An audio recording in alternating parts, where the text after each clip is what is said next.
This is rjcarbone, and you're listening to BD4. Anthony for three. Bang! That one goes down. This one by Mattingly. Oh, hang on to the RJ Barrett does it again from downtown. He is just tearing the Orioles apart. It's good. It's good. Randall gets the bounce, and he ties the game. Houston ducks under. Got it. With 8 tenths left. Up and ran. Slam the other way for Aaron Judge. Penetrates, creates, and showing some dexterity as well with the left hand. Yankees win. The Yankees win.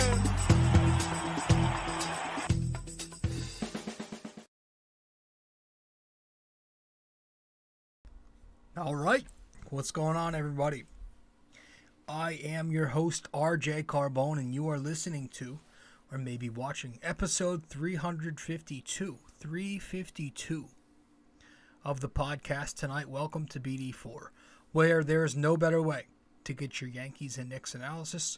We also do MMA now too. Yankees every series, Knicks every game, MMA on the weekends.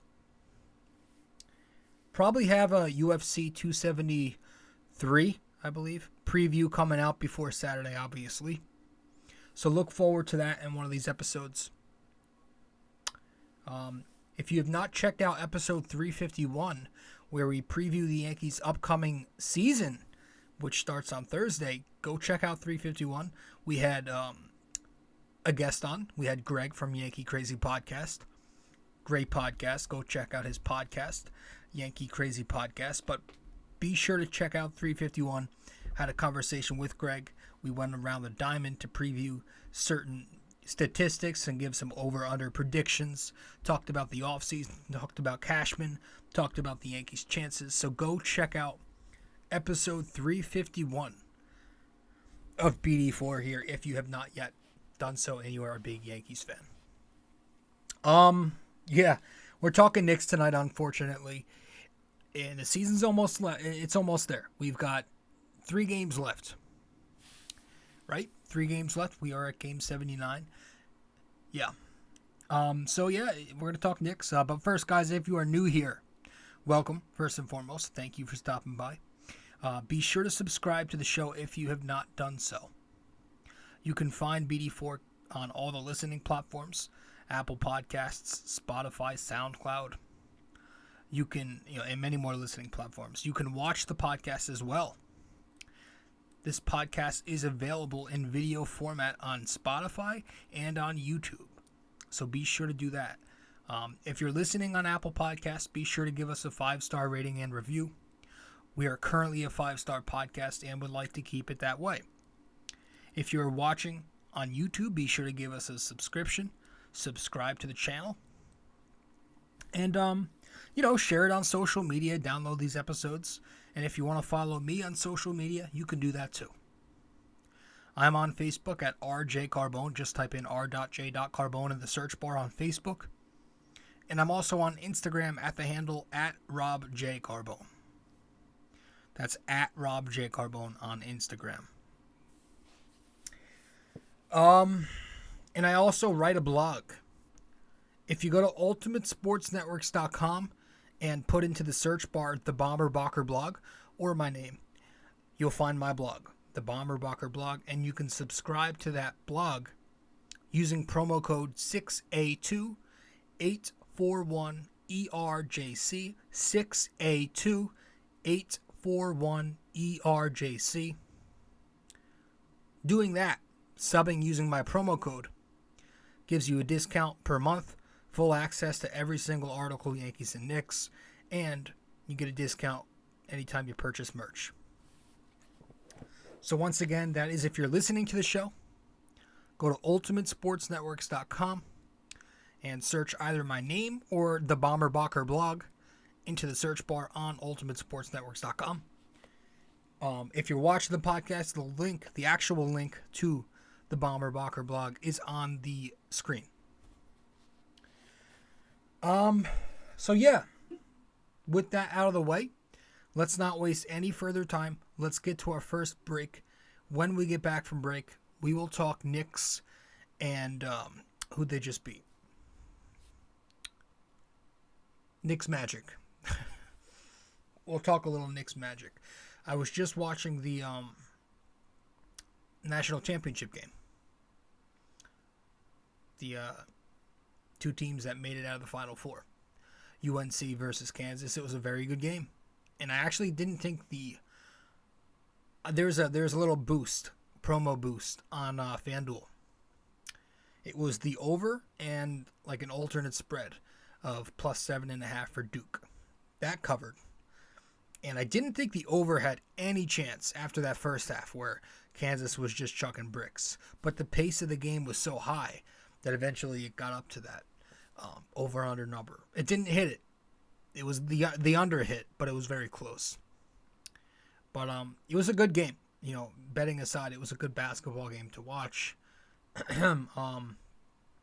Didn't pay too much attention to college hoops this year. I know I kind of said I would do some more draft scouting with the Knicks. Somewhere within the 10 to 12 range. Most likely. Maybe we'll talk more about that in the summer. We'll have some Knicks episodes in the summer. Do not worry. Talk some off-season, talk some drafting, things like that. But this episode, we're going to recap the game or just go over some what I liked, what I didn't like, and talk a little bit about the off-season, Thibodeau, the usual. We'll break it down here in 352. So we're going to head to break. We'll get back and start up right away. Stay with us. Hey guys, so I've noticed that only a small portion of you who watch BD4 on YouTube are actually subscribed.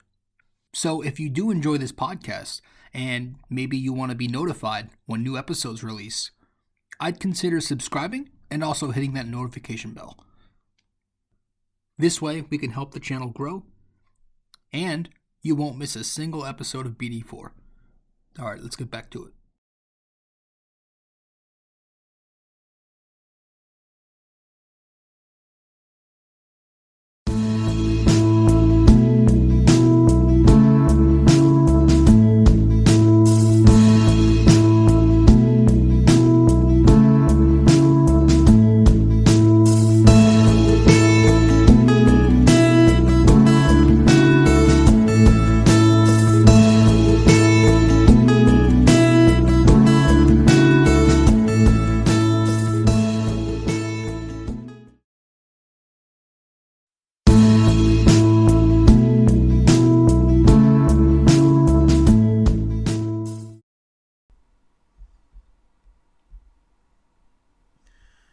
All right.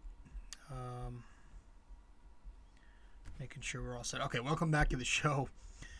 Episode 352 of BD4. I'm your host, RJ.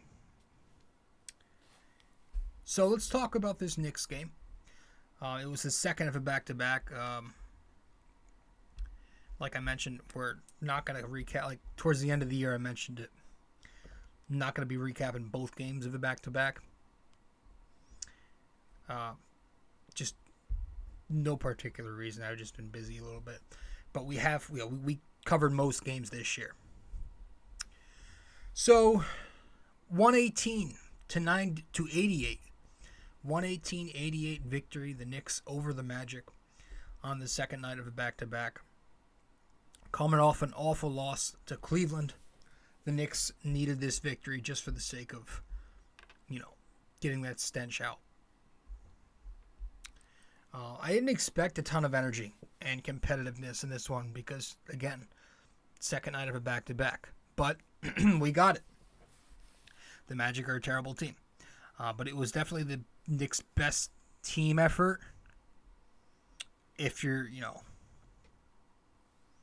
talking about unity, right? Definitely one of the best team efforts you're going to see. Randall sits out, and he's sitting for the rest of the year. He sits, and three guys score 20-plus points, almost four. RJ leads the way, quickly balling out, triple-double. Obi Tophan, couple of career highs. So Randall sits, three guys with 20. Burks has 19. One's got a triple-double. Other has career high. So, just saying. I'm not saying, but I am saying. No, but all the youth played well. I got something in my eye. I think maybe except Grimes didn't play too well. He hasn't looked that good, Quentin Grimes, since coming back from the knee injury. I still think he's a little hurt. He doesn't look the same. He's not moving and running as well as he usually does. A bit concerning, to be honest with me, because it is a knee injury, and it's kind of like, what's the point of rushing him back? If I was managing this, I would just sit him out the rest of the 3 games. I'm still a big fan of his game. I like Grimes, even though he has struggled mightily since returning. I still think he could be a solid role player. I think it was a solid draft pick. Maybe someday he could be a guy who could score you 10 points, 40% from 3, good help defender, good on-ball defender, great instincts defensively, has got good size to play the 1-3. Or the 2-3. And, the Knicks win this one by 30 points in Orlando, which, by the way, there were Knicks fans all over Amway Center last night. All over. You had Obi and RJ chants constantly throughout that second half. And it was a great bounce back by RJ Barrett. 27 points, 5 rebounds, and 6 assists.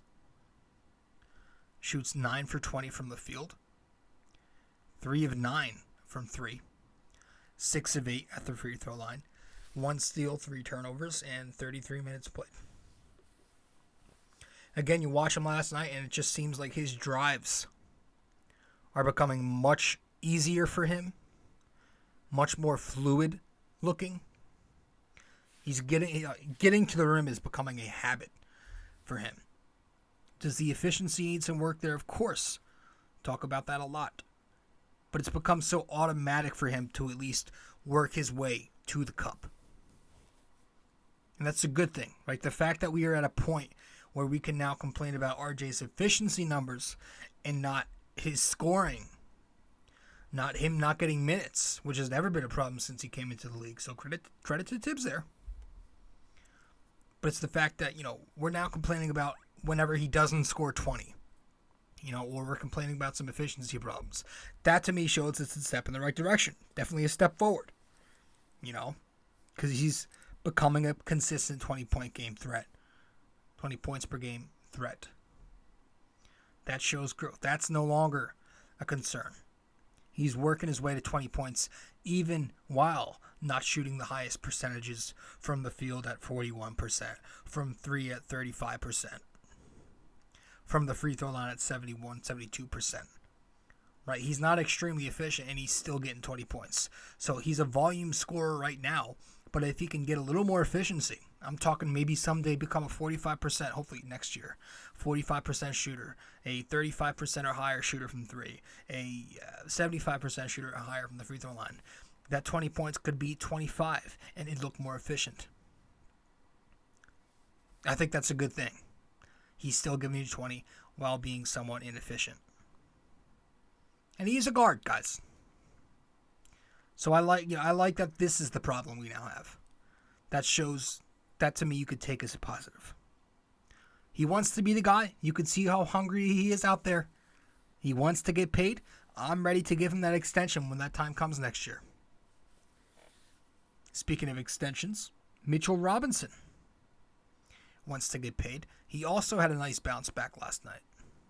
12 points, 10 rebounds, 5 blocks, 3 steals. 6 for 8 from the field, 29 minutes played. Look, kid wants to get paid.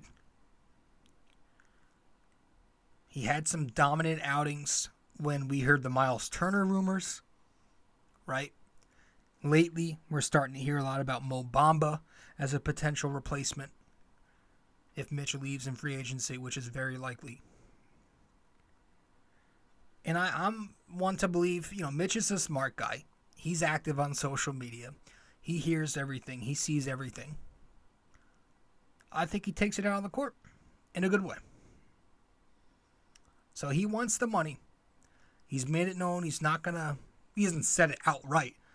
But if you follow him around on social, he's very high on himself. So he seems like the guy who's going to want the money over loyalty. And again, we've spoken about this a ton. Maybe we'll get into it more in the off season. We will. But I'm willing to do, something around 12 to 14 salary, 4 years, 5 years maybe. I wouldn't want to go higher than that. Try to stay away from the 15 mark annually. Stay in that 12 to 14 range. I'd do it. I think, if he's giving you 9 points, 9 boards, couple of blocks, great defense right now, and if he gets better, who's to say you can't give you, 12 and 10, 12 and 11? Be a great defensive player. I have no problem with the traditional big. I don't. Especially with our guy Emmanuel Quickly showing that he's been better and better and better as the playmaker as the days go by. He might be the best lob thrower on the team. Right next to RJ, maybe better. He's really good in the pick and roll with Mitch. Quickly, another triple-double last night, and we're going to get to him. We're going to get to him when we get back from break real quickly. Stay with us. We'll be right back.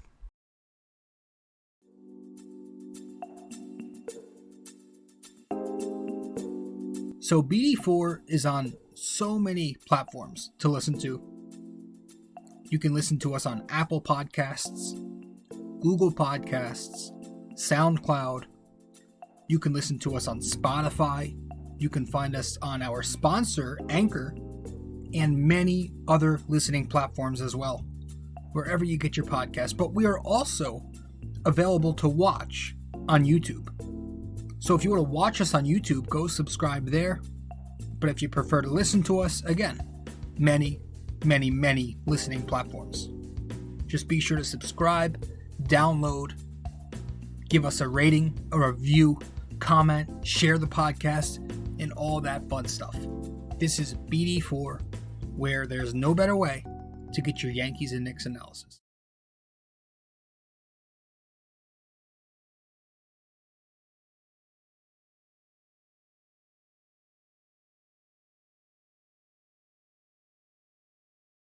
Stand clear of the closing doors, please.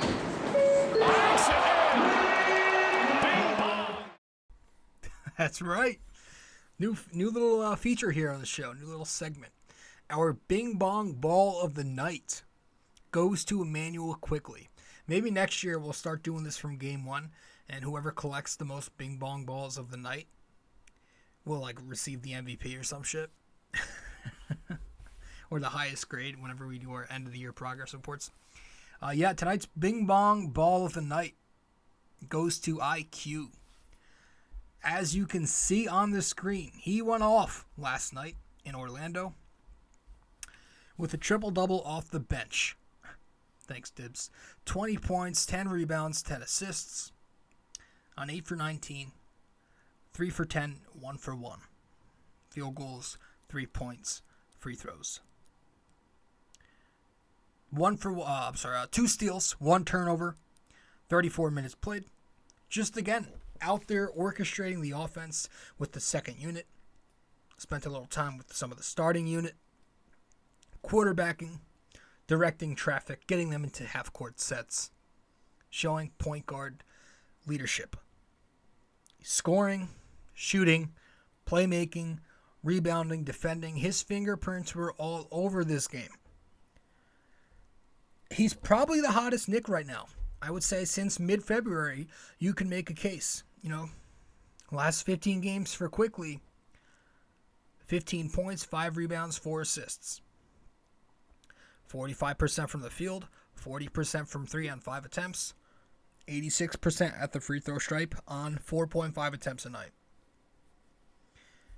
But the thing is, why I'm saying right next to RJ, and it might just be Quickly who's hotter than RJ, is because when you're a young player and you have a stretch like this for a month plus, the question always starts to come up. Is he really on fire? Is it a hot stretch? Or is it just this young player coming into his own? Right? Because we were doing this with RJ Barrett for a while.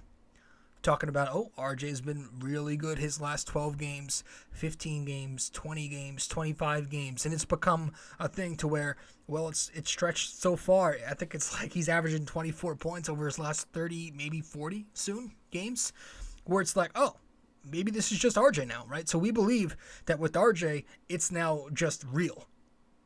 It's no longer just an outlier stretch. This has become RJ Barrett. And so with Quickley, it's become like a month now. You can go further back than just 15 games. You really can. He's played very well. So the question's starting to come up. Is it a hot streak, or is it Quickley coming into his own and developing here late in year 2? What I like about this is, and I know it's going to be very repetitive because we've talked about it so much with him, but his turnover ratio, his assist to turnover ratio is so very efficient. 4-1 for a while now. He takes such good care of the basketball, and I can't stress enough how important that is from the guy who takes it up court, from the point guard position. All this talk about Quickley not being a traditional point guard, a true point guard, put that in quotes. Okay, great. But we are in 2022. How about being a modern point guard? Is that crazy to say? He can be a modern point guard. He does consist of some of those traits. He can shoot. He can finish. He's 61% at the rim as a guard. He can run the break. His best play comes when he's in those speed lineups. And again, his playmaking efficiency is very, very sharp. I don't think it's far off for Quickley to be able to give you 4 to 6 assists with low turnover rates more often. Some of the best NBA point guards out there are shoot first, score first. Steph Curry, Trae Young, Dame Lillard, Kyrie Irving. Just because he's not Chris Paul, he's not Ben Simmons, Rajon Rondo, doesn't mean he can't play point guard. It's a different game now. And he possesses some of the streamlined traits that NBA point guards have. It's why I get very frustrated. All of us do. We get very annoyed with Thibodeau. Because we send Kemba home packing. Right? A couple of months ago, we send him home. Pack your bags, Kemba. We're done with you. Forget Rose mid-December. Okay, we'll give Tibbs the benefit of the doubt there. But when we sent Kemba home, right then, that's where Quickley should have been given the starting point guard spot. Right there. Again, I'll give Tibbs the benefit of the doubt. Back in December, you don't want to do it because you're still very early in the season. Don't want to take that risk. But when Kemba fell off, when we gave him the boot, that's when Quickley should have been given the spot. But Tibbs has shown us, and he's still showing us, that he would rather go with an out-of-position veteran over Quickley. And his excuses are becoming very tired. The switchability defensively. Or we need that spark off the bench. But how often do the Knicks get off to these dreadful first quarter starts? Can't ignore that. This kid has deserved to get at least a look here at point guard in the final 3 games. You cannot give me one reason for starting a veteran on a short-term contract down the stretch here in games that are now meaningless. You can't give me one good reason. And that's what's so frustrating. Because when we talk about, maybe this could be our point guard, there's a lot of hesitation about it, right, with Quickley. Is he going to be the point guard? Is he not a point guard? Is he a combo? Is he a quasi-guard? You can thank Tibbs for that. Because if Quickley was getting this evaluation as a starting point guard all this time instead of Burks, maybe we'd be a lot closer to our answer here. So that's why we give Thibodeau a lot of shit. And the same thing with Deuce McBride. Just 11 minutes last night. He played great too. 3 for 4. Hit a couple of threes. Played great point of attack defense once again. But 11 minutes. Why? What is left for the veterans to play for? Get somewhere. Progress. Find answers. Come closer to resolutions on some of these questions here. I mean, sure, Burks he played well last night. He's been playing well lately. But 33 minutes, is that necessary? Is that necessary to play him 33 minutes on a 35-44 team with 3 games remaining? Had we come to this realization way earlier, we could be more certain on specific things, specific matters. And it's not like it was risky to do so, because the younger players all season long have been outplaying the veterans most of the time. They play hard, they hustle, they run, and they're just as capable offensively, with the ceiling to reach. I'm not saying Quickly's development has been slow either. Don't get me wrong. Tibbs is giving him minutes. He's letting him take these reps. He has taken steps forward in a few aspects, defensively, as a playmaker, and as a rebounder this season. He's even improved. So credit to Tibbs, or honestly, that's more Johnny Bryant. You got to give credit to there for progressing his game. But as a team, looking for our next starting point guard, or at least getting closer to an answer, maybe we would have been more comfortable talking about going in-house with Quickly and not having to overspend on a Brunson, etc. Had we given Quickly a shot immediately post-Kemba a few months ago. But instead, now it's looked at as a maybe, maybe not. Is he the guy? And that is 1,000% at the fault of Tibbs. I just wish he'd explain to us idiots, us morons, why, going with an off-the-ball veteran wing in Burks is so much better than going with Quickly at point guard.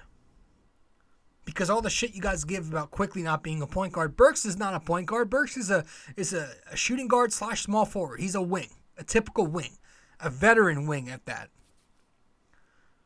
Quickly's a young guard who can develop into a point guard. It's like, it makes no sense. I was watching, so this is a Knicks Fan TV stat here. JD, last night on the show, read a stat that blew my mind. It blew my mind.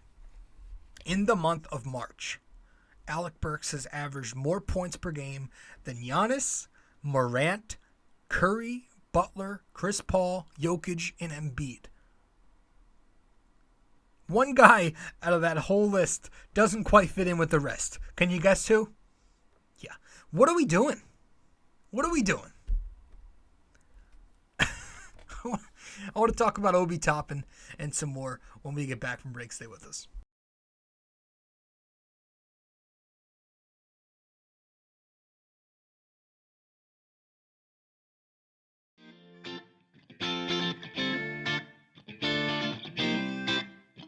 So, if you guys want to follow me on social media, be sure to do so right now. I'm on Facebook at rjcarbone, and I'm also on Instagram at rjcarbone. Once again, if you want to find me on Facebook, that is rjcarbone. Instagram at robjcarbone.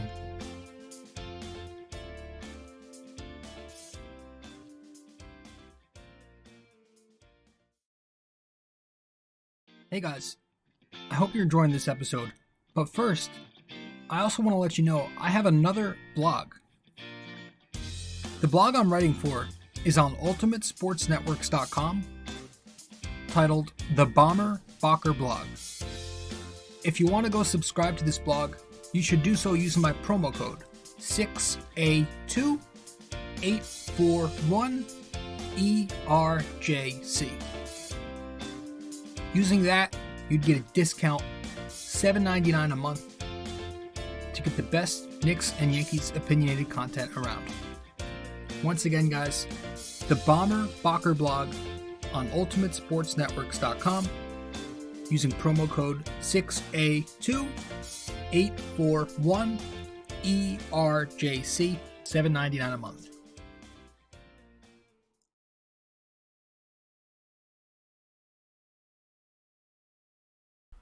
All right, welcome back to the show. I am your host, RJ. You're listening to episode 352 of BD4. Just talked about quickly. I want to talk about Obi Tophan. Last night, Obi Tophan went for 20 points, 8 rebounds, and 3 assists. Shooting 7 for 16, 4 for 10 from 3, 2 for 2 at the line. He had 1 block and was a plus 46 last night. That's an incredible plus minus. And the fact that he had a plus 46 in a 30-point blowout was awesome. 16 more points than the actual disparity. Played 35 minutes last night. Nice to see that. Got the start, obviously, and 35 minutes. And I love the fact that he took 10 3-point attempts. That shows how much confidence he's gained now, since he's been knocking them down for a little bit now. And he hit 4. He connected on 4. I believe that was a career high, as well as the 20 points. But, he continues to show that when he gets more minutes, he takes advantage of it. Right, we were talking about, 12-minute Obi Tophan might not be the same as 20-minute Obi Tophan. Well, he's getting the 20-plus minutes now, and he's starting to produce more. 30-plus minutes. We got to see. I'm not saying he's going to continue to do this, but I think it's very possible that someday he could be putting up numbers like he's been. The last 8 games for Obi Tophan, 14 points, 5 boards, 2 assists, a steal, a block, 58%, 38% from 3, and 84 at the line. As a starter this season, 15, 7, and 3 in 32 minutes. And I think those numbers, eventually it's very possible that Obi Tophan could become a 15 and 8 player if given the opportunity, obviously. Digging into some numbers before I came on the show here, Obi has played 17 games this year with at least 20 minutes. One of them I threw in there, it was like 19 minutes and 30 seconds, so I rounded it off. 17 games with at least 20 minutes. And how many games has he scored below double figures in those games? Just 3. So 14 of 17 games, when given 20-plus minutes, he scored in double figures. He's producing. He produces. When he comes in, the team plays better. His plus-minus is always positive. And I just love the way the eye test backs it up. I love the way the offense looks with Obi in there over the way the offense looks when Randall is in there. If he can give you 15-plus points consistently, I will take that over Randall's 20-plus points. Because it comes with so much more efficiency. You're talking about a 55% shooter versus a 40% shooter. Someone who's going to take smarter, more efficient attempts at the rim as a great finisher and occasionally steps out to shoot the jumpers versus somebody who is going to abuse the jump shot at power forward. Also have to look at the decision making. When Obi gets the ball in the half court, he either attacks right away or he's moving the rock. Julius gets the ball in the pinch post. He's going to take a good 7 seconds, if not more, to decide what he's going to do. Or he'll wait till the very last minute when the defense sends help to get rid of the ball. So I just love the way the offense looks with Obi Tophan in there. He's active. He's aggressive. He attacks the last rebounds, hunts for the boards instead of not just lazily collecting them as they come down to him. He runs the floor. He moves the ball very quickly. There's just such great chemistry when he's on the floor with the younger guys, especially, talk about this a lot, him and Emmanuel Quickly's chemistry. They play, when they're out there together, I love the offense, how it's that run and gun style. It's the run and gun offense they run together, like a Coach K Duke team with RJ, Cam, and Zion, right? So you love it. You love to see it. And if you're keeping score, because I'm keeping score just for the hell of it, the Knicks are now 3-4 without Julius and 32-40 with him. So they win 43% of their games without him and 44% with him. So it's the same thing. Now it's a small sample size. It's the end of the year. You're playing against teams that aren't playing for anything. I get that. But again, I do think it's a bad look for Randall that the team seems to pass the eye test at the very least without him. Right? They still need more talent. But I continue to say, and I continue to believe, that the Knicks would have been a play-in contender this year. They would have at least been around 500 had they mixed in the young kids a little bit earlier. And had they shaven 5 minutes off of Julius's minutes per game total, and Taj Gibson's minutes per game total, and Alec Burks and Fournier's minutes per game total, and didn't close games so consistently with Fournier, Burks, and Randall together on the floor. I do feel like the Knicks could have at least been a 41-plus win team. They have 35 with 3 games left, so they're going to end anywhere from 35 to 38. Is it that crazy to say, had Tibbs done a little better job with his lineup flexibility, that they could have been a 41 to 45 win team? I don't think that's crazy. It's just a few more wins. Still need more talent. Sure. Not going to be a good team without, another go-to scorer in Randall's spot. But I think we should have been taking this time again to give Obi some more shot. Didn't have to take Randall's spot, but at least take a little bit more minutes from him. It's important to be able to recognize things like chemistry. I think that's very important. The guys like each other. This current youth unit that's on the floor, these last few games, they like playing with each other. You could tell. They're a nice group of young players who play hard together. They put their effort in on the defensive side of the floor. You're seeing these double post-game conferences. Guys are right next to each other speaking to the media. That shit you only see in college most of the time. Meanwhile, Randy's skipping press conferences. And you can tell his clown's jealous of it all, man. Look no further than what happened after the Chicago win. The Knicks win the game. A great nail-biting victory. Everybody on the team is celebrating half court. Randall chucks the ball away in anger at the end of the game, puts his head down, sulks his way to the locker room while his team's on the middle of the court celebrating. If that's not jealousy, what the hell is? So I'm ready to move on. Him and even Fournier, even on the court, I'm just talking on the court, they don't even fit the style, that high-tempo style. They don't fit that. Forget the antics. They don't even fit the on-court style of this team. I would love to move on from both. They're both long-term deals. Going to be hard, though. Fournier, I've made it known I would accept him in a role off the bench. But Randall's not going to want a lesser role. That's the thing, right? If he didn't have an ego, I would be a little more willing to have him on this team going forward. But he does have an ego.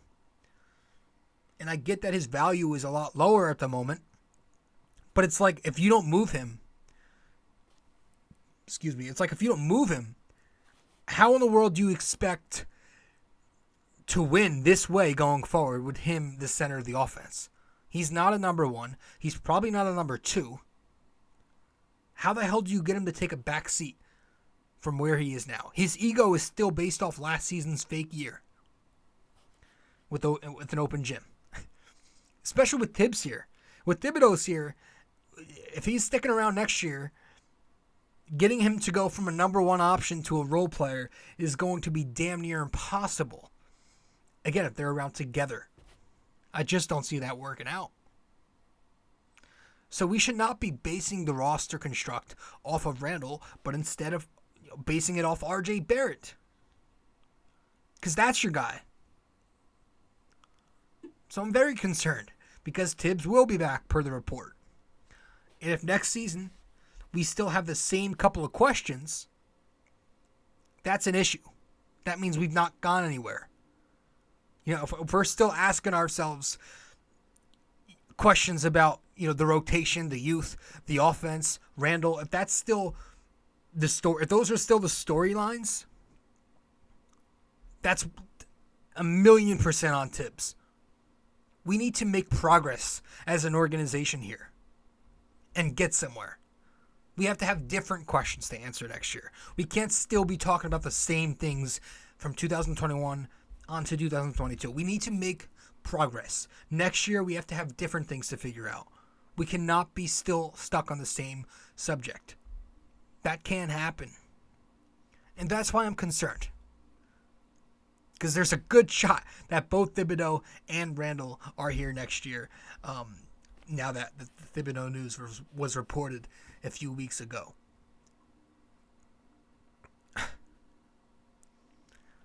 So I'm liking the way the Knicks are playing without him. I'm not trying to overreact and tell you that this team is going to consistently do this without him. But I am saying that down the line, I do prefer having a team like that if you can get another scorer in there. Because Randall right now, with this unit, a lot of the stats are empty.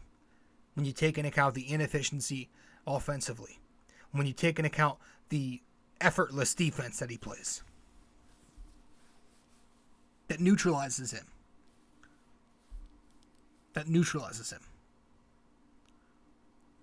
So, that's my take, man.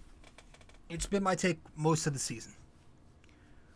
Ready to move on from the guy. I enjoy the way they play without him. Not looking at the record here. Just looking at the eye test. I think they play better without him. And if you can get one more solid scorer aside RJ Barrett, solid option, I think this team's in a better shape.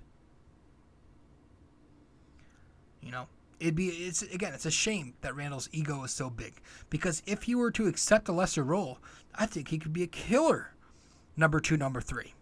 I do. Play off the ball more. But it doesn't seem like he's willing to accept that. And that's been obvious.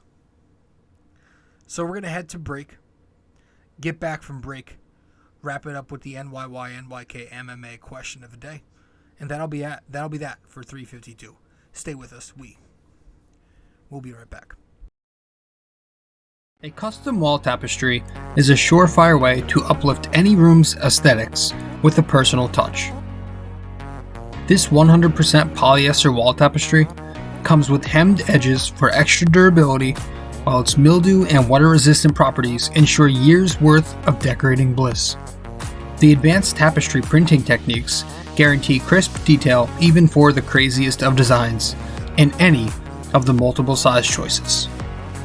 You can select a size of 26 by 36 inches, 51 by 60, 68 by 80, and 88 by 104. These wall tapestries usually ship in 7 to 10 business days, and the price ranges from $24.99 to $69.99, all dependent on the size you select. The Bomber Bacher blog wall tapestries come in orange, gray, and black. But most importantly, be sure when purchasing a wall tapestry for the Bomber Bacher blog that you use promo code 6A2841ERJC. 6A2841ERJC. Just go to ultimatesportsnetworks.com and click on the Shop MVP tab, searching the Bomber Bacher blog. And there you have it.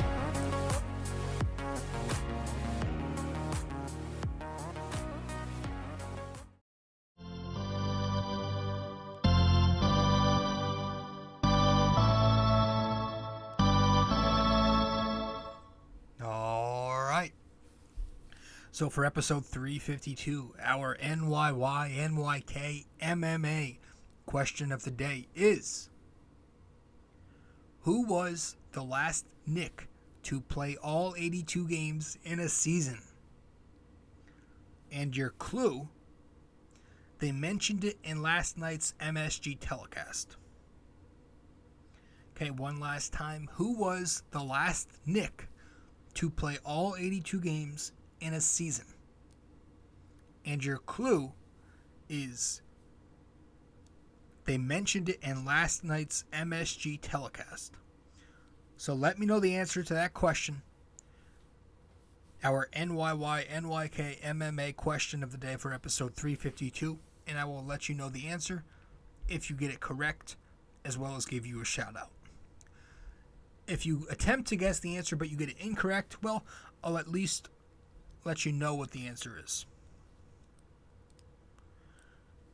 If you get it correct, I'll give you a shout out. So thanks for tuning into this episode 352. Again, I am your host, RJ-Carbone.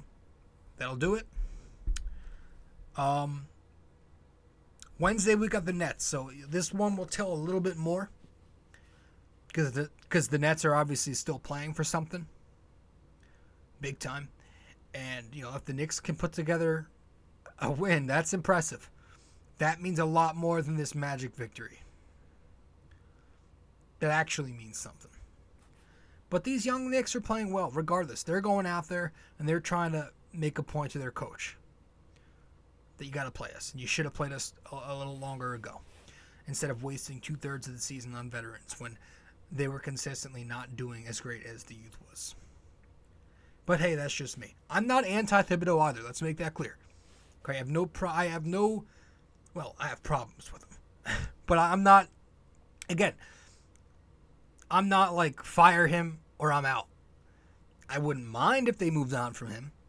But, when it was brought up a few weeks ago that they were planning on bringing him back, I was like, okay, we just have to do a lot of work to make this work. As I mentioned, get a point guard so Randall doesn't have to take it up court. Try to move Randall so, even if we get that point guard, he doesn't still try to be the number one guy. Try to get as little veterans as possible and move the current veterans off this team so he doesn't have to play them. We have to do everything possible so he can focus more on youth. Obi Tophan should speak up in the offseason. Some of the young players should try and speak up. Or the front office, more realistically, it's going to have to be the front office and Thibodeau kind of sitting together with Randall and having a real talk of what the future should be. But that's it, guys. Thanks for tuning in. Again, I'm your host, RJ Carbone, episode 352 in the books, and I'll see you in the next episode. All right, ciao.